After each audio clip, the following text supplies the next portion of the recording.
Mais place maintenant donc à l'actualité en Champagne-Ardenne. L'actualité marquée, vous l'avez compris, par la présence en ce moment même du président de la République à Vitry-le-François dans la Marne. Visite placée sous le signe de l'innovation technologique et du symbole avec l'inauguration de la médiathèque de la ville. Retour sur les premiers temps forts de cette visite avec Sophie Dumais. Petit bain de foule convivial pour le président de la République. 300 à 400 personnes ont attendu plus d'une heure avant de voir François Hollande. Échange de poignées de main, des bises et des selfies dans une ambiance bon enfant. Vers 15h30, le président de la République sort de la voiture préfectorale pour inaugurer VitryTech, un pôle de technologie basé sur l'énergie et l'économie verte, particulièrement soutenu par la communauté de communes. Jean-Pierre Bouquet, le maire de Vitry-le-François, est très fier de le présenter à son ami François Hollande. C'est une innovation de rupture que de proposer de fabriquer ou de produire de l'hydrogène à travers le recyclage des déchets grâce à ce que vous avez inventé. La France ne le sait pas encore, mais à Vitry-le-François est née une industrie d'avenir. Sachez-le, puisque les Français vont bientôt en être informés. Merci. Le président de la République sera ensuite accompagné jusqu'à la médiathèque Albert Camus, au chant de la Marseillaise. François Hollande échangera avec les jeunes sur leur formation en cours, en chemin vers l'hôtel de ville pour un discours sur l'économie d'avenir et contre le repli sur soi. Il ne manquera pas de sourire avec les Vitriens. François Hollande est déjà venu il y a un petit peu plus de 2 ans à Vitry-le-François. Aujourd'hui, c'est un président de la République en fin de quinquennat qui se déplace dans une ville gérée, donc je vous le disais, par un maire PS qu'il a toujours soutenu, Jean-Pierre Bouquet. L'occasion pour nous de demander justement à la population vitriate si elle a senti le changement tant promis à l'époque par le candidat Hollande. Sur place, ce reportage aujourd'hui de Sophie Béchir et Paul-Antoine Boudet. Quelques heures avant l'arrivée de François Hollande, difficile de circuler dans les rues de Vitry-le-François cet après-midi. Une visite présidentielle sous haute sécurité qui signe l'occasion pour les Vitriats de dresser un bilan du quinquennat et les avis sont partagés.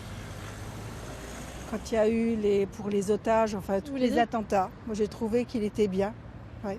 On attendait beaucoup en fait de ce changement et en fait on n'a pas trop vu de différence en fait de tout ce qu'il devait faire et en fait par rapport à ce qu'il avait proposé, on est un petit peu déçus, je vois même autour de moi. On a eu des situations assez difficiles, je parle ici des attentats par exemple.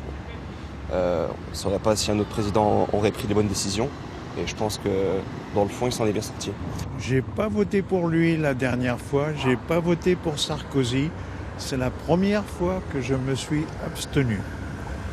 Et je ne suis pas déçu parce que je suis très déçu. Ils ont aidé beaucoup les entreprises et les entreprises n'ont pas fait le retour.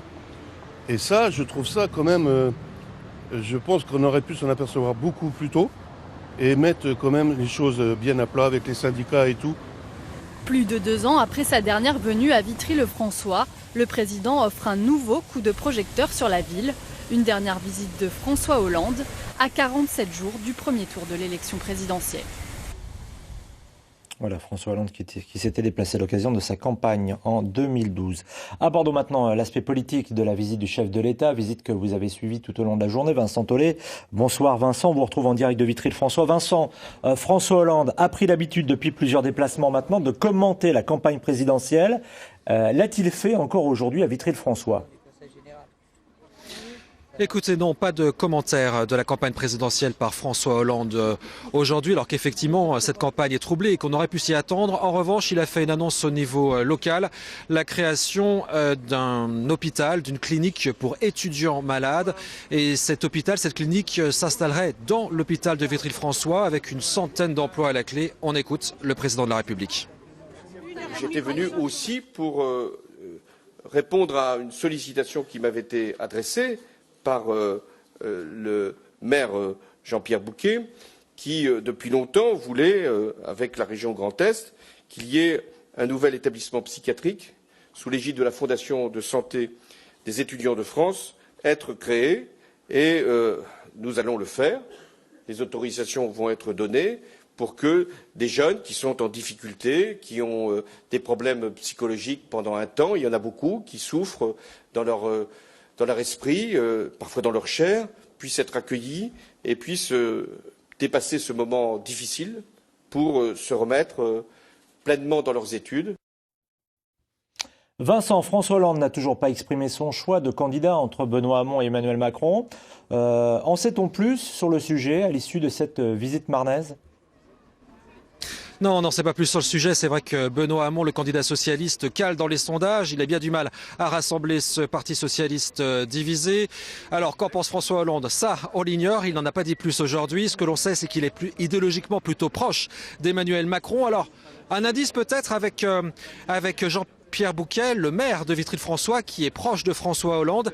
On lui a posé la question, Macron ou Hamon? Et ça va peut-être nous permettre de comprendre quelles sont les interrogations de François Hollande actuellement. Écoutez. Je n'ai pas arrêté mon choix. Je suis un socialiste et franchement, j'hésite, mais en même temps, l'attachement que j'ai au Parti socialiste, au Parti de la réforme, au Parti du progrès est très fort. Et donc, je vais voir comment les choses vont continuer à évoluer. Moi, j'attends Benoît Hamon des signes d'amour pour ceux qui ont soutenu le gouvernement avec loyauté et avec entrain. C'est-à-dire des signes d'amour? Par exemple, il y a des positions sur lesquelles il faut revenir. Il y a des positions, par exemple, sur la question du revenu universel, tel qu'il a été décrit, nous ne sommes pas d'accord. Alors une campagne présidentielle hors norme, avec une gauche en difficulté, une droite explosée qui tente de recoller les morceaux derrière son candidat François Fillon, qui n'a plus le soutien de l'UDI. Vincent, vous avez pu approcher justement le député UDI de la Marne, un homme qui compte à l'UDI, Charles de Courson. A-t-il botté en touche, comme à chaque fois qu'on tente d'évoquer le sujet avec lui ? Oui, alors la gauche est divisée, la droite l'est tout autant.